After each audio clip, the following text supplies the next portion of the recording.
1968 में भारतीय एस्टेब्लिशमेंट ने खुफिया इंटेलिजेंस एजेंसी रा कायम की, जिसका बुनियादी मकसद पाकिस्तान के टुकड़े और मशरकी पाकिस्तान में खुफिया कार्रवाइयां करना था। बिलाखिर 6 जनवरी 1968 को ही आगरा तिला साजिश केस का इंकशाफ हुआ। सदर जनरल अयूब खान के दौर हुकूमत में पहली बार सरकारी तौर पर बताया गया था कि मशरकी पाकिस्तान को बांग्लादेश बनाने की एक साजिश पकड़ी गई है। अस्सलाम वालेकुम नाजरीन, मैं हूँ आपका होस्ट यूसुफ बुखारी और आप देख रहे हैं मेरा YouTube channel focus entertainment TV.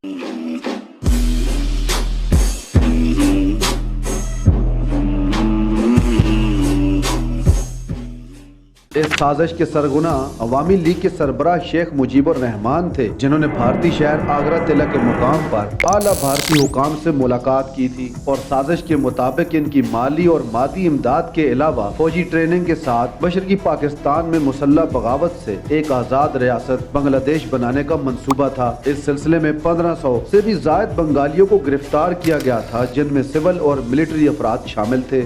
इसी केस में शेख मुजीबुर रहमान से 3 दर्जन अफराद पर गद्दारी का मुकदमा चला था।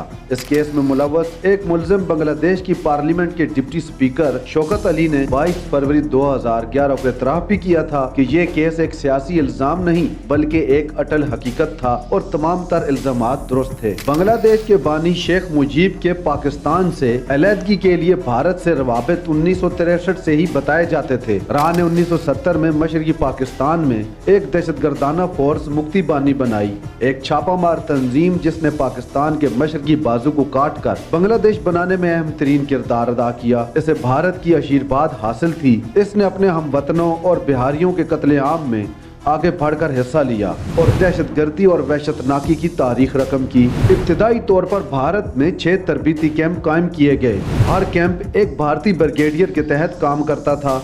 इन तरबीती कैंपों में मुक्ति बानी के दहशतगर्दों को हथियार और गोला बारूद फराम किया जाता और इन्हें गोरीला कार्रवाइयों की तरबियत भी दी जाती थी। 1971 के साबका पाकिस्तानी फौजी मेजर रियाज हुसैन मलिक कहते हैं कि इब्तिदा से ही मशरकी पाकिस्तान के हालात नहायत नाखुशगवार थे। ईस्ट पाकिस्तान राइफल्स और ईस्ट पाकिस्तान रेजिमेंट बागी हो चुके थे। भारतीय हुकूमत न सिर्फ बागियों को असला और तरबियत फराम कर रही थी बल्कि भारतीय फौजी मुक्ति बानी की इंटेलिजेंस और लॉजिस्टिक सपोर्ट की मदद से सरहद के अंदर आकर भी कार्रवाइयां करते थे। भारतीय फौज ने 22 नवंबर 1971 को मशरकी पाकिस्तान के 3 मुहाजों पर हमला कर दिया था। पाक फौज जो कि 25 मार्च 1971 से ही बंगालियों की आज़ादी की तंजीम मुक्ति बानी के खिलाफ लड़ रही थी, अब इसे एक और महाज पर भी नबर्द आजमा होना पड़ा था। दूसरी तरफ पाक फौज को अफरादी कुव्वत की शदीद कमी का सामना था। ऐसे में स्कूलों और कॉलेजों में पढ़ने वाले चंद मुकामी बंगाली तुलबा मेरे पास आए और बागियों यानी मुक्ति बानी तंजीम के खिलाफ ऑपरेशन में पाक फौज के साथ लड़ने की ख्वाहिश का इजहार किया। एक छोटे कद का 9 उम्र लड़का एड़ियों के बल खड़ा हो गया। इसका कहना था कि अब मैं बड़ा हो गया हूँ। इसके इस जज्बे ने मुझे सदियों पीछे गुज़वा बदर की याद दिला दी, जब 2 9 उम्र सहाबियों ने इसी जज्बे का मुजाहरा गुज़वा बदर में किया था और यूं मैंने तुलबा रज़ाकारों की इस तंजीम को अल बदर का नाम दिया। अल बदर पर तहकीक के लिए बांग्लादेश का सफर करने वाले और इसी नाम से 1985 में एक किताब तसनीफ करने वाले मुहक्किक व मौरख सलीम मंसूर खालिद अपनी किताब में लिखते हैं, 25 मार्च को पाक फौज ने मुक्ति बानी के खिलाफ ऑपरेशन शुरू किया तो इस्लामी छात्रों जो छोटे छोटे शहरों और गांवों सिमत पूरे मशरकी पाकिस्तान में फैली हुई थी के पास 3 रास्ते थे। नंबर 1 मुक्ति बानी का साथ दें और पाकिस्तान से अलहदगी की जंग लड़ें। नंबर 2 गैर जानबदार रहें। नंबर 3 पाकिस्तानी फौज के साथ मिलकर पाकिस्तान को बचाने की कोशिश करें। ये तीनों रास्ते शूरा के सामने रखे गए। सलीम मंसूर का कहना है कि मुक्ति बानी का साथ देने की तजवीज से किसी ने इत्तेफाक नहीं किया, लेकिन अक्सरियत आखिरी वक्त तक पाकिस्तान बचाने की जदोजहद का साथ देना चाहती थी। बिला आखिर ये फैसला किया गया कि पाकिस्तान के तहफ़्फ़ुज़ की खातिर पाक फौज से तरबियत लेकर इनके साथ मुक्ति बानी और इंडिया से लड़े। 71 के साने ने भाई को भाई के साथ मुकाबल खड़ा कर दिया था। मुक्ति बानी हो या अल बदर, ये दोनों बंगाली बोलने वाले थे। एक ही मुल्क के गली मोहल्लों में और बाज़ औक़ात एक ही घर में भाई की हैसियत से बड़े हुए थे। हालात ने इन्हें एक दूसरे के मद्दे मुकाबिल खड़ा कर दिया। अल बदर के इन रज़ाकारों का ताल्लुक मुत्तहिदा पाकिस्तान की सियासी और मजहबी जमात इस्लामी की तुलबा तंजीम से था, जो मशरकी पाकिस्तान में अपने बंगाली नाम इस्लामी छात्रों शिंगो के नाम से जानी जाती थी। कर्नल सदीक सालिक अपनी किताब मैंने ढाका डूबते देखा में लिखते हैं कि अल बदर के रज़ाकारों ने पाकिस्तान की सालमियत के लिए अपनी जिंदगियां वक्फ कर रखी थी। वो हर वक्त पाक फौज के हर हुक्म पर लब्बैक कहते थे। इन्हें जो काम सौंपा जाता वो पूरी ईमानदारी से करते।